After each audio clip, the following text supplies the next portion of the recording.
Helldivers 2 is a PlayStation PC success despite issues. Some PS6 rumors say it's going to be the most powerful console. Ubisoft gives us an updated schedule on Star Wars and Assassin's Creed Red. Take-Two's sales update may hint at a GTA6 delay. And Capcom asks fans for remakes they want to see. All that and more in today's PlayStation news. Let's get to them.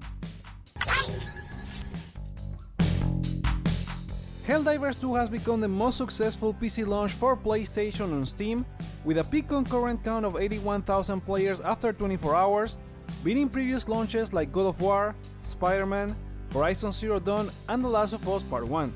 It's also a notable improvement in player count compared to the first game.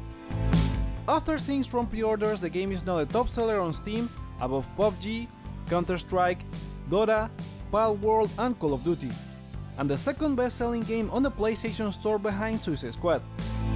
It wasn't a smooth launch though, as Helldivers 2 received 64% mixed reviews on Steam, with players citing issues such as crashes, pay-to-win elements, and concerns about anti-cheat DRM. Similar to WB and Rocksteady with Suicide Squad, Arrowhead and Sony didn't provide any review codes ahead of release, so there are no reviews right now, but impressions are fairly positive. Developer Arrowhead Studios replied to negative feedback, acknowledging the issues and assuring players that they are working to address them. As of now, they have pushed one patch to Steam to improve matchmaking and fix some crashes. That has helped the game in Steam reviews, raising the overall to a 70%. Here's hoping they can solve all the issues as soon as possible. Are you playing Helldivers 2? Let us know in the comments. Moving on, we have the monthly sales results for the UK, where PS5 and The Last of Us Part 2 did well in January, but with some caveats. PS5 was the leading platform with Xbox second and Switch third, but all three experienced declines with 7, 17 and 31% respectively. The reason is that last year Sony had just fixed the PS5 stock issues. Over 110,000 units were sold among all three brands, which represents a 19% drop against January last year.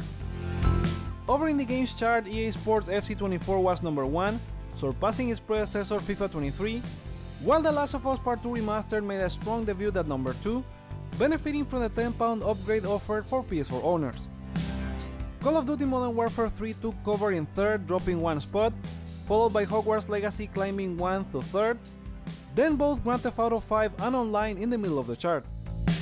Bandai Namco's Fighter Tekken 8 debuted in the charts at number 7, ranking better than Street Fighter 6 last year, but with a different split in digital and physical, with more box sales. Closing the chart was Red Dead Redemption 2, which only moved 1 spot to 8, Super Mario Wonder dropped from 4th to 9th, and Spider-Man 2 fell from 6th to 10th. The UK gaming market saw a slight downturn in both software sales compared to the previous year, with 2.47 million games sold, marking a 3% decline.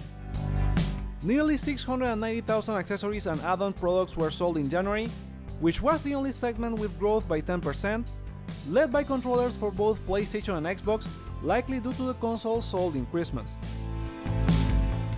Now let's talk about some rumors about the PlayStation 6, which apparently Sony wants to be the most powerful console of its generation. This comes from YouTuber Red Gaming Tech, who said the console has been in the works for around a year, with specs yet to be finished, but it will leverage AMD technology, tripling on features like ray tracing and path tracing, plus machine learning and AI. They also talk about the upcoming PS5 Pro, which dev kit should be in more studios' hands, despite Sony's yet to confirm the upgrade. Along with the PS6 rumors, there are also some whispers that the remake of the acclaimed Bloodborne is being prepared for next gen, with it being developed by a studio in collaboration with Bluepoint. All of these are just rumors and speculation, so take them with a grain of salt, as there's a chance they don't turn out true. What features would you like the next PlayStation console to have? Let's create a wishlist in the comments. The FTC was not too happy about Microsoft laying off employees after they acquired Activision Blizzard, which made them file a complaint with concerns that the job cuts contradicted the promises made before the merger that Activision Blizzard would operate independently. Now the Redmond company has replied to them. Microsoft argued that Activision Blizzard had already planned significant layoffs irrespective of the acquisition. They stated that such workforce reductions were in line with broader industry trends and not solely related to the merger. They also highlighted changes in the landscape since the acquisition, pointing out that regulatory mandates require restructuring globally. Additionally, agreements with Sony ensured continued access to Call of Duty on PlayStation after signing a binding agreement to keep the game on quote-unquote better terms that Sony had before. The over 1900 layoffs have significantly impacted various Activision Blizzard studios, including Sledgehammer Games and Toys for Bob. Toys for Bob, who is known for Crash Bandicoot, has an uncertain future after 86 workers were laid off. Rumors emerged the studio was closing, but it appears that only the office space was closed, with the remaining employees moving to work from home. The FTC continues to fight to try to undo the deal, which is a big challenge now that it's completed, and if Microsoft changes the game next week, it will be almost impossible. Speaking of those rumors about Microsoft going multi-platform, there has been nothing concrete about it since the news blew up earlier in the week, with only a bunch of gossip about anything related to Microsoft. GameStop published a Game Pass ad calling it Microsoft Game Pass instead of using the Xbox branding, which turned out to be nothing more than a typo. Some users online called out some changes to the Xbox website, which removed the mention of Xbox consoles and had only consoles, PC and cloud as the listed platforms for some games. It turns out the change was made last year, and it had nothing to do with whatever Microsoft is announcing. Separately, with the growing concern of Microsoft's move to leave PlayStation studios without competition in the gaming landscape, Sony event developer Robert Morrison indicates that at a developer level, PlayStation studios don't compete against Xbox or Nintendo studios, but they are driven by the internal desire to create the best work possible. However, there's no denying that the shift in Microsoft's strategy may drastically change what PlayStation does in the future, or may lead to a different gaming future. I'll be covering whatever comes out of the Xbox announcement next week, so remember to subscribe and hit the bell to know as soon as possible. What do you think will end up happening? Voice your opinion in the comments. Next, Ubisoft has revealed the roadmap for the coming years in their fiscal report, with plans to release highly anticipated titles like Star Wars Outlaws and Assassin's Creed Codename Red. In the short term, they will be launching Skull and Bones next week and X-Defiant before March 2024, while Star Wars Outlaws and Assassin's Creed Codename Red are slated for release in fiscal year 2024 and 2025 respectively, which means AC Red could be out this fall. Ubisoft CEO Yves Guillemot defended the premium $70 price tag attached to Skull and Bones, citing its status as a quadruple A game and assuring players of its comprehensive content and long-term value. He was also asked about the potential change in Microsoft's strategy, to which he replied that Activision Blizzard used to be multi-platform, so it would have an impact, but not a huge impact on the industry. What Ubisoft games are you looking forward to this year? Let us know in the comments. We also have the outlook from Take-Two Interactive after their financial results for the third quarter, and it may have bad news for anyone looking forward to Grand Theft Auto 6. The company made $1.34 billion, which represented a 3% decrease year on year, with a net loss of $91.6 million. Despite that, they highlighted strong performance from titles such as Grand Theft Auto 5, Red Dead Redemption 2, and Zynga's mobile games. Grand Theft Auto 5 has surpassed 195 million units shipped, while Red Dead Redemption 2 has exceeded 61 million units, growing about 5 and 4 million respectively since last November. Additionally, Borderlands 3 has surpassed 19 million units, and NBA 2K24 has sold over 7 million units.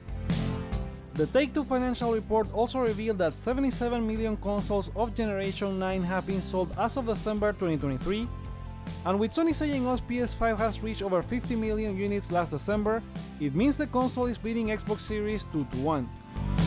Looking ahead, Take-Two's pipeline of games in development includes WWE 2K24 for this March, Judas from Bioshock creator Ken Levine for fiscal year 24-26, Private Division's Penny's Big Breakaway, and Moon Studios' No Rest for the Wicked for Q1 and Q2 respectively, with early access for the latter being delayed by a quarter.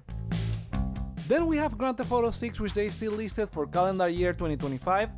However, Wedbush analysts Nick McKay and Michael Pachter believe the game may be delayed from its early 2025 window, as Take-Two now expects to earn $7 billion in the next fiscal year, instead of the revised $8 billion number from last November. What Take-Two games are you looking forward to? Do you think GTA6 will launch in 2025? Share with us in the comments. Now, what games would you like to see from Capcom? That's the question the publisher is also asking gamers on their new Capcom Museum website. The publisher is seeking player feedback on potential sequels or remakes for various series, including Onimusha, Dino Crisis, Dead Rising, Lost Planet, and Okami, among others. Additionally, the survey asked participants if there's a specific game they would like to see completely remade with modern technology, from Onimusha, Ace Attorney, Final Fight, Mega Man, and more. The survey doesn't confirm any of these games are in active development, but nice from them for asking. Despite that, there have been rumors from insider Jeff Grubb, who said the company was interested in a revival for Dino Crisis, but after seeing Exoprimal he wasn't sure about the tip he got. However, he said he wouldn't be surprised if he saw a Dino Crisis game from Capcom in the future. What games would you like to see?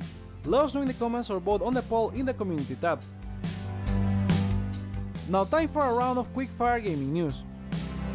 Stellar Blade will offer English, Korean, and Japanese dub options, with lip-sync animations for all three. However, Japanese voices will only be available in Japan due to contractual restrictions, but the original Korean dub will be available worldwide. The game is now up for pre-order and is doing really well, with the Digital Deluxe Edition ranking second in the US PlayStation Store. Kadokawa Corporation, owner of From Software, has acquired the studio behind Octopath Traveler for undisclosed terms. Acquire's expertise in creating million-selling titles aligns with Kadokawa's goal to enhance the creation of new IPs in their gaming strategy. Acquire's legacy includes the popular Octopath Traveler series, known for its HD 2D visual style, which has sold over 4 million units. A leak line from Brainiac in Suicide Squad Kill the Justice League hints at a future playable character, potential spoilers ahead.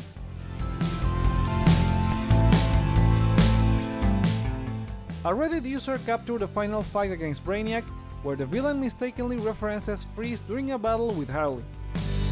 Rocksteady has confirmed the Joker will arrive as part of their first season of Elseworlds, and there have been previous leaks that align with this Mr. Freeze leak. After 7 years and extensive post-launch support, Dead Cells development concludes with a final update, as original developers Motion Twin and Evil Empire shift focus to their new co-op game. Update 35 marks the end of their creative journey on Dead Cells, set for release later in 2024. Evil Empire will have more Dead Cells in the future, including an animated series and a board game. As for Motion Twin, their new project is a co-op roguelike set for early access launch this year. Evo has revealed its main stage lineup for this year's competition. It will include Street Fighter 6, Tekken 8, Guilty Gear Strive, Grand Blue Fantasy vs Rising, Under 19 Birth, Mortal Kombat 1, The King of Fighters 15, and Street Fighter 3rd Strike. EVO 2024 will take place at the Las Vegas Convention Center this July 19 to 21st. WWE superstar Brock Lesnar has been removed from the WWE 2K24 40 Years of WrestleMania Edition cover after being name-dropped in a legal case against former WWE owner Vince McMahon. His inclusion in the game is uncertain, and there's a chance he's still there, or his matches are removed from the WrestleMania Showcase story mode. They have swapped him for an invisible guy called John Cena. There's more friendship between Lies of P and Wolong Fallen Dynasty, as the new Wii Souls-like will receive free Wolong Gear DLC on Valentine's Day. The DLC includes the Azure Dragon Crescent Glaive weapon, Armor of the Honorable and Bandana of the Honorable custom pieces. This follows a previous crossover last September that saw Lies of P content launch on Team Ninja's title. Full Throttle, Day of the Tentacle, and Grim Fandango appear to be getting PS5 ports, as indicated by a rating in Taiwan. PS4 versions are also mentioned in the rating, but those are already available. Double Fine is now a Microsoft-owned studio, so any porting should have been greenlit by them. Ubisoft's Valiant Hearts sequel Coming Home, initially a Netflix-exclusive mobile game, is heading to consoles. It was rated by Brazil's classification board for Switch, PS4, and Xbox One. The game focuses on 4 characters post-World War I, as players explore, solve puzzles, and experience intertwining stories of friendship, survival, and sacrifice amidst the war's turmoil. And those are the PlayStation stories for today. Come back on Monday for a new video, but remember to share your thoughts on any of these news in the comments below, like or dislike to let me know your feedback, check out other videos you may enjoy while you're here, such as the release date for the Spider-Man 2 New Game Plus, and consider subscribing for more on PlayStation. Thank you so much for watching, my name is Joseph, this is Hype for Games, and let's get hype!